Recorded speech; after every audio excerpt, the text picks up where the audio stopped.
Welcome to Building a More Equitable Financial Future. This event is sponsored by Intuit. At Intuit, we know that millions are struggling financially, including many who are unemployed or self-employed.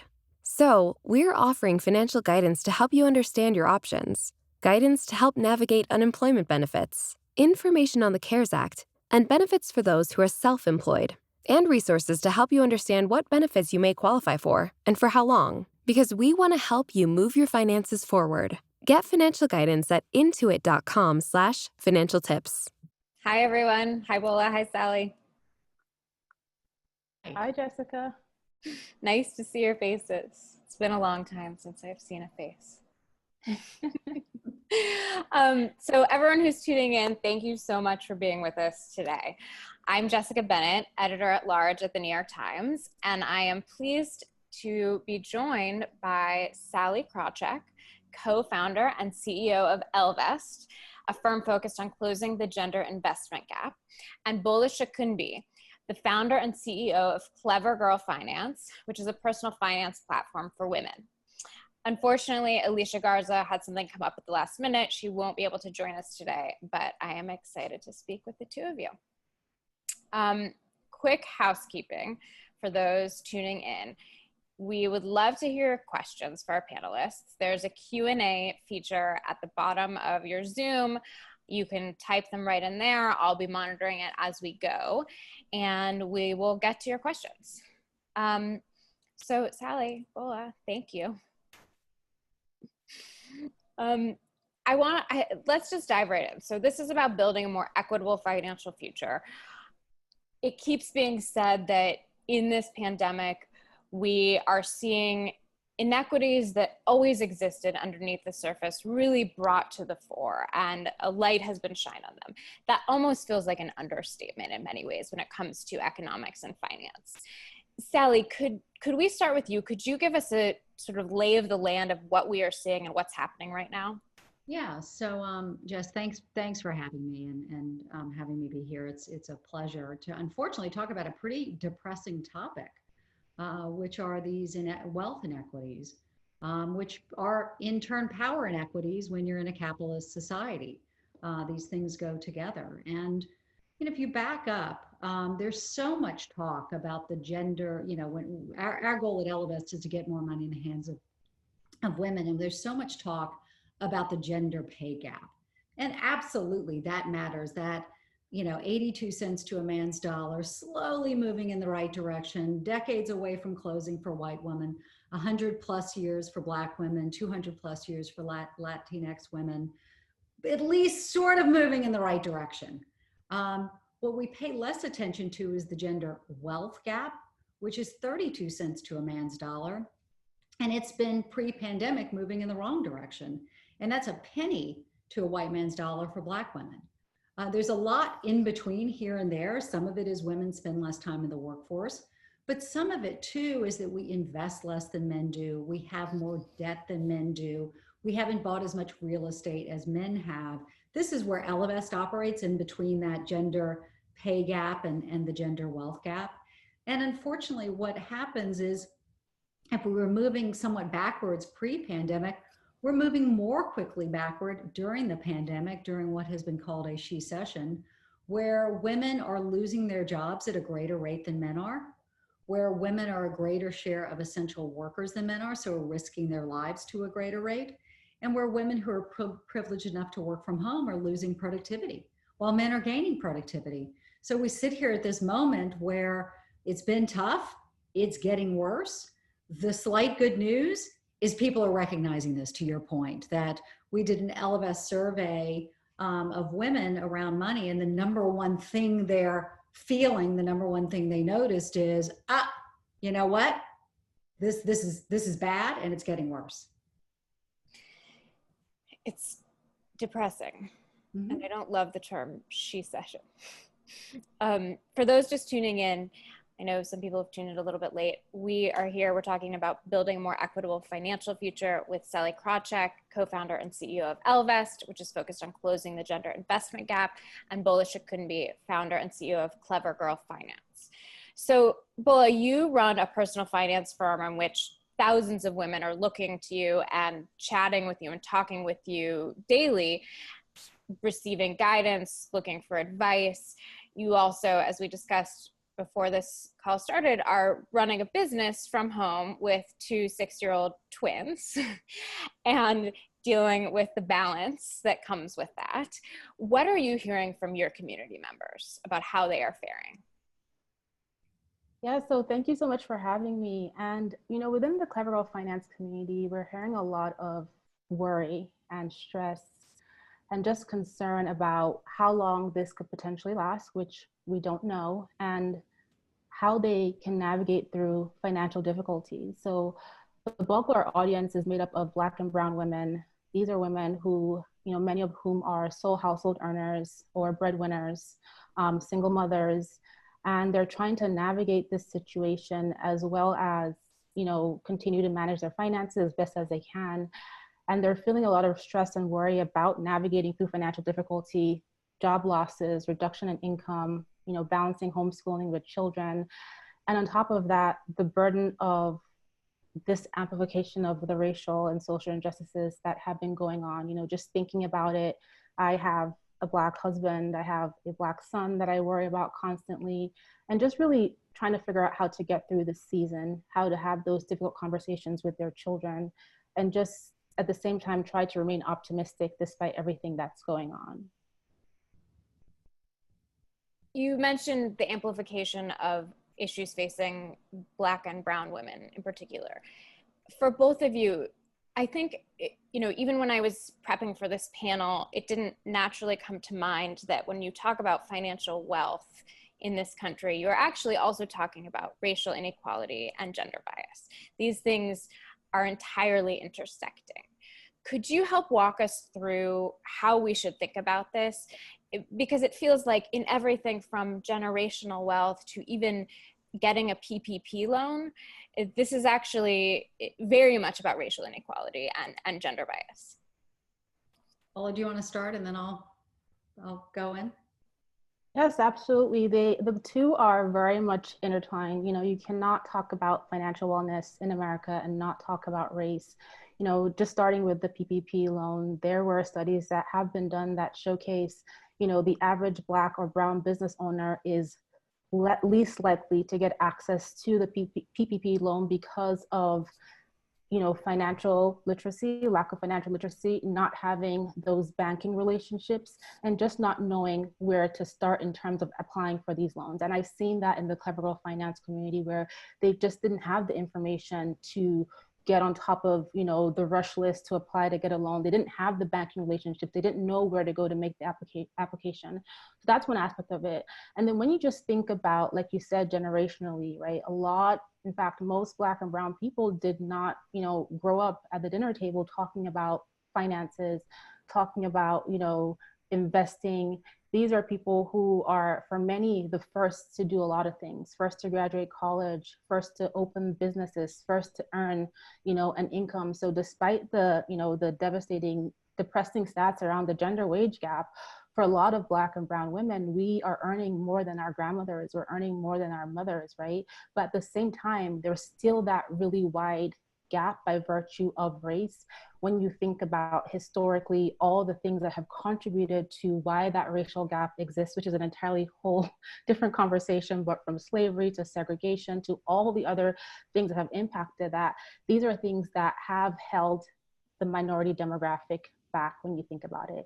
And then today, it's on top of all of that, the fact that this demographic is continuously preyed upon with poor financial services and products. Like you can walk through any urban neighborhood and you're going to see payday loan and check cashing cases everywhere. And for people who haven't had the opportunity to get financial education, to become financially literate, that's where they go to for financial education and for help, right? So we also want to keep in mind that, one of the things that impacts building generational wealth is also home ownership. And this is another area where Black and Brown people are lagging behind. So there's a lot of different factors as you relate race to financial wellness that kind of blend and coexist together that cannot be separated in a conversation. So let me follow on that. I think those are spot on points. So to build on that, wealth begets wealth. And so when we talk about the gender pay gap and the gender wealth gap, the opening up, what's happening there is the power of compounding, where, you know, if you think about investing, whether it's in real estate or the stock market, you put $1 in, you earn 5 cents on it. When you earn the next return, it's on the $1.05. You know, so you earn a return on the original money plus a return on the return, plus a return on the return, plus a return on the return, the return on the return, et cetera. Power of compounding, it's so valuable that if we were to get into a time machine and go back to 1900 and invest $1,000 in the stock market, and even with all the terrible things that have happened since then, 2 world wars, the Great Depression, the pandemic of 1917, the Vietnam War, the Korean War, stagflation, inflation, oil crisis, Great Recession, the great crash of 1987, we could go on and on, all the terrible things that have happened, because capitalism does drive growth of businesses, maybe not every single business, but capitalism really drives growth. And because of the power of compounding, that $1,000 that we would have invested in 1900 is today worth, and I like to always have a dramatic pause here, $57 million. $57 million, okay? So that's generational wealth. The same thing happens, not to as great a return, but the same thing happens, to Bola's point, in real estate, where you get about a 3% annualized compounding of wealth. And so if, you know, as Black people have been redlined out of owning property, as Black people and women have had more debt, and so they've had the negative effect of compounding, where high interest rates mean that they could owe more on their credit card debt every month. The amount they owe will go up even if they're paying the minimum. And we've been kept out of investing. That's why the gender wealth gap is opening up. Now, there is both the issues of redlining, which occurs, but there's also the societal messages. And one of the things we think a lot about at Ellevest are the messages that our society sends to women about money. That, you know, it's just not for us. That in our households today, we talk differently to our sons versus our daughters about money. With our sons, it's about get wealthy, become a CEO. And our daughters, it's budget, coupon, clip, and save. When we grow, in schools today, boys get better grades in math for the same answers as little girls, for the same answers. And when we grow up, there's lots of male money media, CNBC, which treats investing like a sport, and Bloomberg and Cranes and Barron's.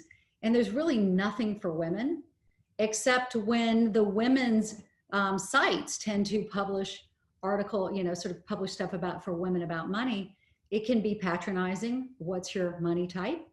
It can be guilt-inducing. Don't buy the latte, don't have the facial, don't, have the splurge. And 2/3 of articles directed to women about money are negative, how hard it is. And so as a result today, men, when you talk to them about money, what comes to mind for them is power, strength, independence. Their view is there's always more money. And for women, it's loneliness, isolation, and uncertainty. And, their greatest fear are being bag ladies. And we just internalize those messages that this isn't for us. And so still today in our households, the man will be in charge of the money and the woman, let you go ahead and do that. Final stat, when women outsource their money to their spouse or partner and it comes back to them, because 90% of us manage our money on our own at some point in our lives, whether we want to or not, 80% of us die single. When that money comes back to us, 74% of us have a negative surprise. And so this is hurting all around because of the societal messages that the patriarchy sends us about money. A negative surprise meaning something that the other person had done that they didn't know. It's mostly just, I don't have as much money as I thought I would. Got it. He was always talking about how much money he was making trading Bitcoin. And he bought Amazon when it went public. What? I guess he forgot to mention, the fact that he wasn't such a great trader. I assume that you are handling the finances in your household. We have a joint account from which to pay expenses, but then we manage our own investments. As I love to say, they're called individual retirement accounts and you better take care of yourself individually. Interesting. Bola, I want to come back to you because all of this sort of leads me to what both of you have devoted your careers to, which is making discussions about finances more accessible. But this wasn't initially your path. Could you tell us a little bit about what led you to what you do today? Yes, so I am a computer science major, technology background, consulting. That's what, I went to college to do. And I started Clever Girl Finance really out of personal need. It was me having money conversations with my friends, right? And just going back to what Sallie said about just traditional upbringings where, the dads would take the sons aside to talk about business and money, and the moms would pull the daughters to the kitchen and talk about the best recipes that were passed down through the generations. And that's just, what it has been. And, for me, having conversations about money from my friends was something that just started because I wanted to figure out my personal finances. I wanted to figure out how to save, how to invest. I'm an immigrant, there's a lot about American finances that I didn't understand. And that passion to want to be able to stand on my own 2 feet financially really goes back to my mom. So my mom got married very young. She was 19 years old. She had a high school degree. She married my dad in his 30s, and she went on to have 4 children, and she was comfortable, right? She was happy being the stay-at-home mom. My dad was out earning, no idea about the family finances. And then she got to a point as she was getting older that she started to see things that just made her very uncomfortable. She was seeing friends getting divorced and having no idea of family finances. I remember as a child, many friends of hers spending the night with their kids in our house because they had nowhere to go. She was seeing friends, unfortunately, lose their spouses. And the outcome was that the husband would have left all his assets to his family members, and the wife would have no idea of anything. And she was seeing friends who were just stuck in bad relationships and they could not exit because they did not have their own financial standing. So she was like, I don't ever want to find myself in this situation. And so in her mid 30s, my mom would take me to all her college classes. She got her undergrad, got her master's, and she just started hustling and working towards her own financial wellness to the point where she eventually became our family breadwinner. When our household went through a financial downturn, and she has always ingrained in me that I don't ever want to be a liability on anyone, including myself. I want to be comfortable talking about money. It's not a man's topic. And that's what I try to do with Clever Girl Finance. That's our focus, making this conversation comfortable. Because as women, unfortunately, a lot of us, because we're not used to having the conversation around money, because we did not grow up hearing about it, we carry a lot of burden, a lot of shame, a lot of embarrassment about what we didn't do well with money, right?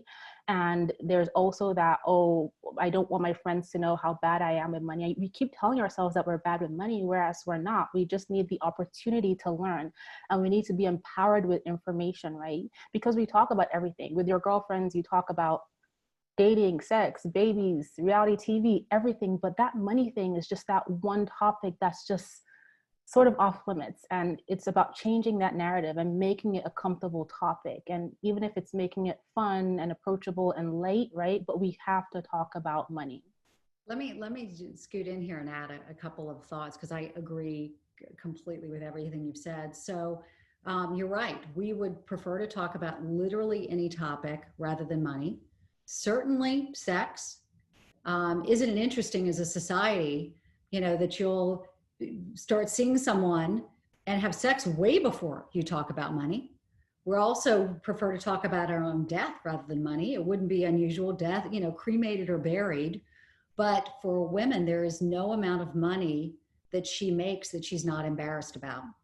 It's either she makes too much money, and then I'm going to feel like a jerk to my friends who are struggling, or you make too little money, and I can't believe that my parents put me through college, and I haven't paid off my student loan debt yet, or whatever those things are. So it becomes that topic of shame. And I love to joke that if those who established the patriarchy had wanted to do something that would keep women from having full power, this would be a pretty good thing to have done, which is, we'll make them think we go back in time in a time capsule again. Let's make women think they're not good with money. Let's make it a topic of shame. Let's make it something they don't want to talk about. Then how are they going to ask for raises? because they won't know how much to ask for because they won't be taught. How will they know to invest? They won't do that either. We'll tell them, I got it. We'll tell them they're risk averse when they're actually not, they're just risk aware. We'll tell them they're not good investors when actually they get better returns when they do invest than men do. We'll tell them they're not as good at math. That's a good idea. It'll keep them from really going to Wall Street, which are great jobs, the center of power. We'll make it so, here's an idea, we'll make it so that 98% of mutual fund dollars are managed by men, again, even though women are as good at better at this, so we'll keep that power. Few of them are going to venture capital because they won't think they're good at investing there either. We'll keep that power. And there'll be a ripple effect because we'll build an investing business for us as men that's built on trading and sort of a sports-like atmosphere. And then in venture capital, we won't fund as many of their businesses because people will look to fund people like them. That's a good idea. We'll make them think they're not good at money. We'll keep them out of the money industries. Therefore, there'll be a ripple effect. Here's the best idea yet. Let's convince them that it's attractive to be bad with money. Got it. We'll make it so that even for young millennial gals today, they'll be like, oh, I'm bad with money. That's so cute. Yes. Great idea. Then they can't leave the marriages with us because they don't have enough money. They won't be able to leave terrible jobs. Yeah, let's do that. I don't think, Jess, that happened. I don't think. But if the patriarchy had wanted to, it wouldn't have been a bad approach, to be quite frank. Well, there's a famous Sex and the City episode about this, right? Where the shoes, the whole thing about the shoes. She spends all the money on the shoes and she's like, oops. Yeah, Carrie Bradshaw, like the savviest woman in TV history at the time, right? The savviest urban woman around, great at everything, right? Gorgeous, so fashionable, so sharp, so savvy. Everyone wants to be her. The only thing she's not good is, I bought so many shoes, I couldn't afford my apartment. Oh, and I can't even do the math to figure it out. I almost came off the sofa. I hope that's changing though. I reported a piece recently about young women in their early 20s who were talking openly about salaries and sharing information in order to better negotiate. So it's interesting because what we're seeing at Ellevest is that our brand, and our mission of getting more money in the hands of women does resonate across the age groups. We have clients I just discovered from 18 to 104. But I'll tell you where it tends to resonate the most are young women in their 20s who are like, I'm not letting that happen to me. And I don't like the way the world is going, so I need to have some power. And then just the other thing that's really interesting is women in their 50s who are, they sort of look back and like, darn it, no, let me do something before it gets too late. And I see that this is part of a question that's been asked from the audience as well. How soon is too soon to start talking about money? Well, you have 6-year-olds. I imagine you're not discussing finances, but are there small ways you can talk about money with kids, such as around allowance or things like that? So I am absolutely discussing finances with my children. And it's in simple ways, right? And it's important for me to have these conversations with them because whether or not I have them, they learn by observation. And I want to make sure they're learning the right thing, whether they're observing me or their friends or aunties or uncles, and that they understand what the value of money is and they know how to treat it responsibly. And also as children of color, I want them to understand what it means to have financial wellness and be financially independent, because not only does it give them options to walk away from situations that don't serve them, but it also gives them the opportunity, like we are doing, to transition our wealth generationally and change again that narrative with our demographic. And so I'm teaching them things about budgeting, about giving, about investing. We're learning about investing in individual stocks based on the little brands that they like, and understanding that if we drive by a Nike store or a Lego store, we don't always have to stop and buy something. We can actually own a piece of that company by putting some of our money into that app to purchase a stock. So with small conversations, prior to the pandemic, I was taking my children to the grocery store with me. We would have our dollars to spend. We would have our list. And the challenge would be to let's find everything on this list, to match how much money we have. So it's never too late, never too early to talk to your children. I think in the Clever Girl Finance community, one of the challenges I see women go through with educating their children about money is that they feel like, well, I'm still trying to figure out my finances. I'm still trying to get out of debt. I'm still trying to learn how to invest. I'm still trying to save. Who am I to teach my children? But that is the perfect opportunity, because you can teach your children as you are learning. You can teach them concepts that you are grasping. You can teach them about changes that you're making, habits, budgeting. That's the perfect time, because they are going to be observing you as you're doing that. So I'm definitely having the conversation. My children call me the money woman. All I do is go to work to make money. I'm like, yes, that's right. Not ashamed. No. I want to turn a bit to the policy aspect of this. So there are things that we can all do. We can talk to our kids, to our families. We can break down taboos around money. But when we talk about these really weighty issues of women disproportionately being affected in this pandemic, people losing their jobs, we're 2 weeks out from what's known as Black Women's Equal Pay Day, which represents the amount of time that Black women have to work into 2020 to earn what a white man earned in 2019. So 8 extra months. And these are huge problems to solve. Where do we begin? Sallie, I'll start with you. Well, I think a place to begin is a mandated paid maternity leave. I would say parental leave. That so much of what you see about the gender pay gap really begins to kick in when people have babies, and that women get the mommy tax and men get the daddy bonus from it. And, it's what's so ridiculous about not having it, besides, as I know both of you all know, we're the only developed country in the world and one of only 2 countries in the world that don't have one, is that it pays for itself extremely quickly. That as someone who was a CFO of a financial institution, if anybody came to you with hey, I have an idea, not for an expense, but an investment that will pay for itself in less than a year, you say the answer to that is, where do I sign up? And we think about it, I think, incorrectly as an expense, which is, we've got to pay those mothers for that leave, as opposed to, hey, if we support this leave, then women are more likely to come back to the workplace. They're more likely to be fully engaged when they do. Gosh, we won't have to replace them. We won't have to pay to replace them. We won't have to pay to train the person who replaces them. And so, I think that's a great place to start, as we, I hope, come out of the pandemic. And just as we are, having this real, sort of additional energy around racial justice, I hope that we can around these other issues as well, as we reassess how kind or unkind we are as a nation.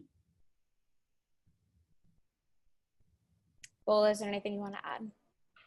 Yeah, so, I also definitely feel that, as we are navigating through this pandemic, because we actually have no idea how long this is going to last, right? This is our new normal for working mothers, for single women, for, just the entire world. This is what it is right now, right?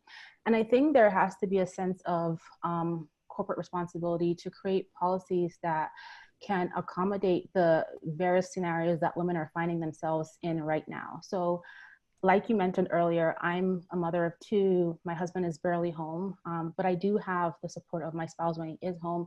And I am fortunate to be able to work from home. However, there's a whole set of, millions of women who do not have this opportunity, don't have this privilege, where they're having to choose between, do I stay home, watch my kids, homeschool, or do I figure out how to go to work to make money to put food on the table and have a relative, or figure out childcare, right? If that is an option. And just given the Clever Girl Finance community and what we've been hearing is there are a lot of women who are faced with making this decision. There are a lot of women who are having to choose to go to work and just forego homeschooling, right? So that they can put food on the table.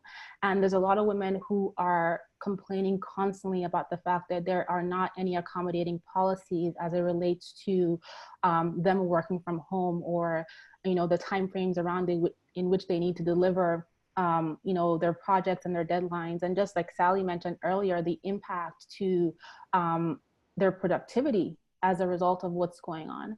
So I think there has to be corporate responsibility to help solve for this, especially for, you know, women who are working from home and are facing the challenge of juggling both.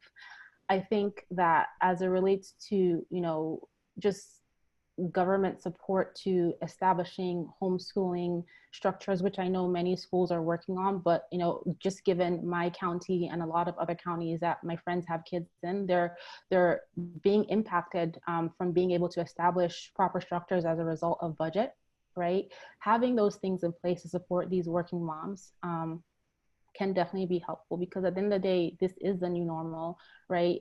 Even if it's unlikely that anytime soon we're all going to go back to what it was pre-pandemic, where we drop our kids off at school, we go to the office, or we have the babysitter come over, if that's something that's even in our budget that we can afford. So, you know, that's some of what I'm thinking. Yeah, it's so, I mean, there's just so many elements to this, from the idea of women disproportionately taking on the unpaid labor and domestic work at home, to all of the ways that in communities of color, those same women are actually relied upon as breadwinners. So they do not have the opportunity to let their jobs suffer. I wonder, do you worry about what this will do to women's careers? In so many ways, 2020, before 2020 turned into a dumpster fire, there was so much discussion around, you know, we have a record number of female Fortune 500 CEOs, and we have a record number of women running for office, and Me Too just happened, and this was going to be a real year for women to push for more equality in the workplace. And I hear from a lot of women now who say that they feel like their backs are up against a wall. Yeah, I'm sick with worry over this for all kinds of reasons. Women feeling like they have to drop out of the workforce, women, as mentioned, losing productivity in the home, as the, you know, traditional gender roles kick back in. I even worry about women on Zoom.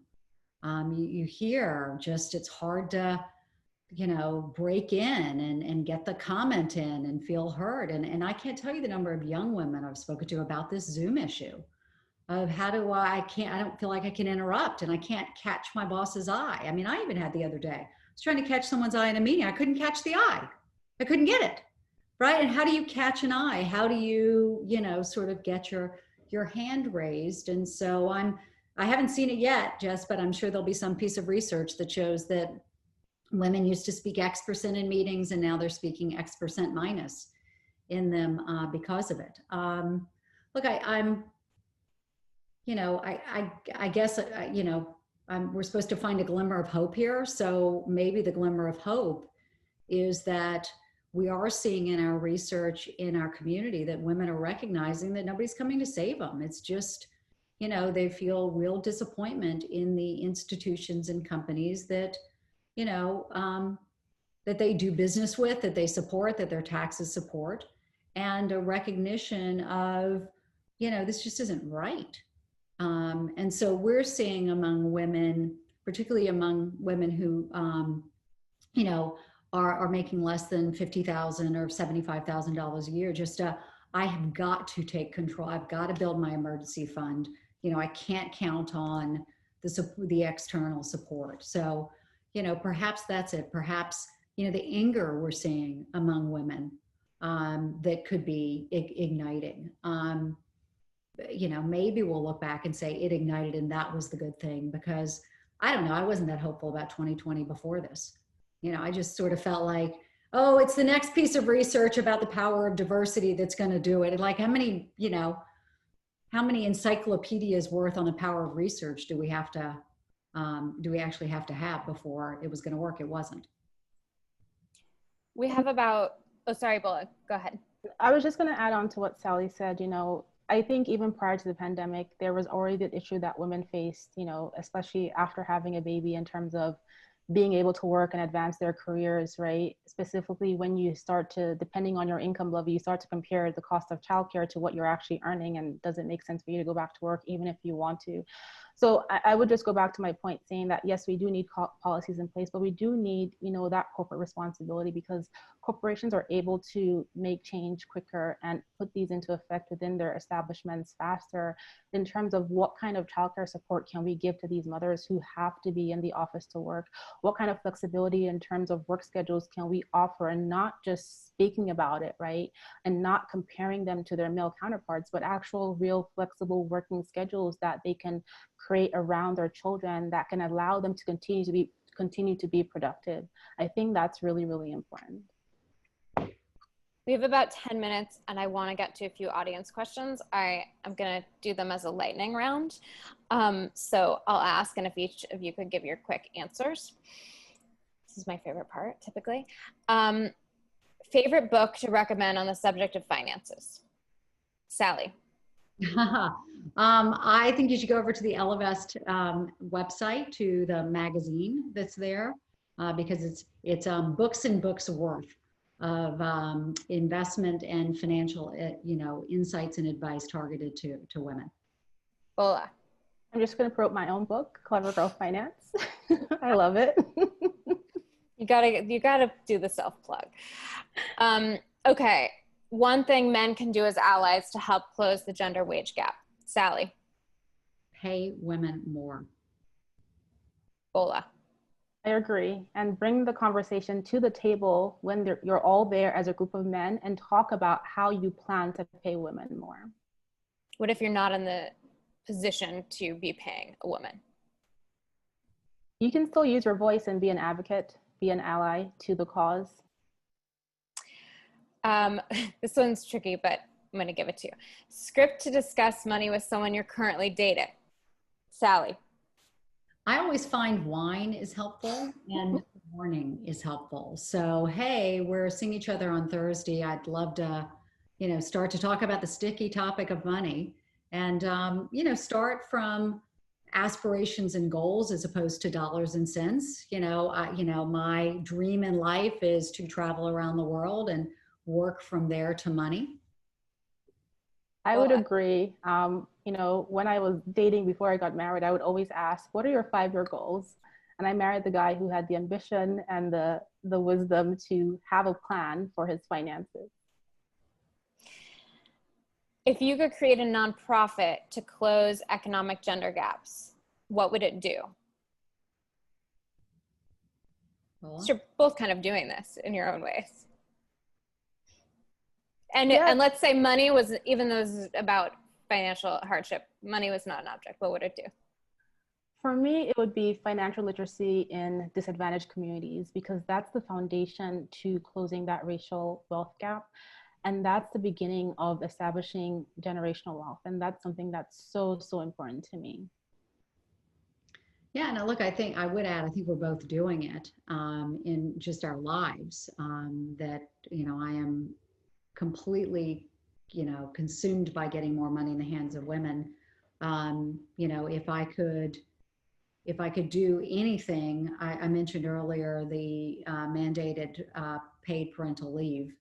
I'd get more women into office. I'd get every place we could as close to representative of our population as I could.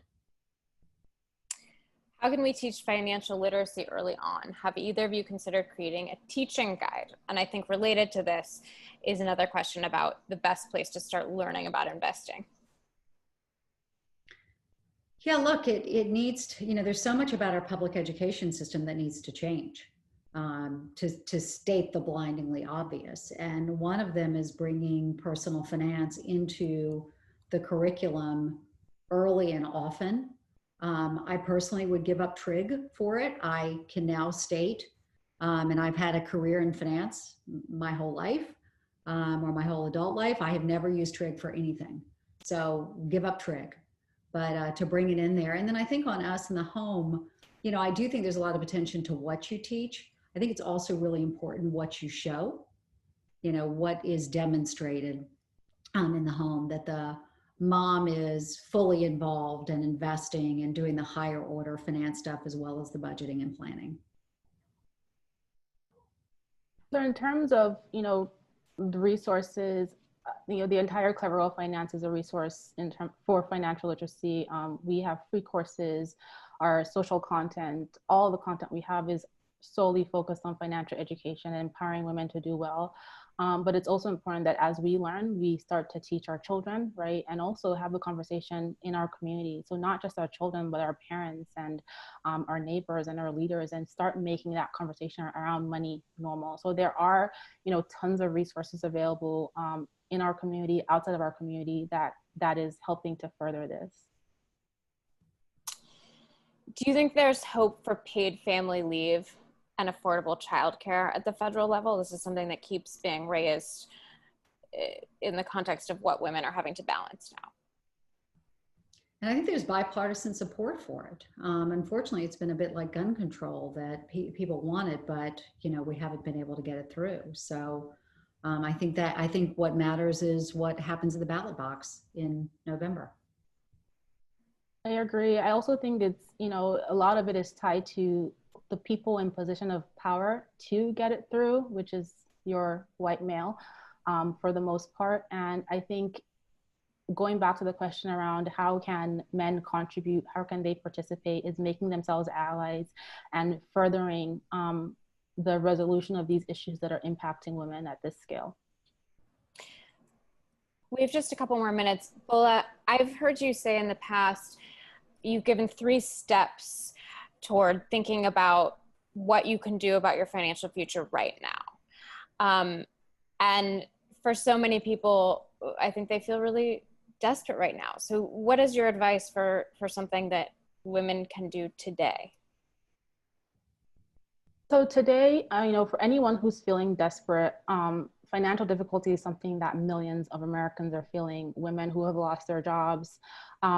You can start by just communicating your concerns to your lenders or service providers, letting them know that you are going through financial hardship, taking advantage of any programs that they offer to help you get through this season.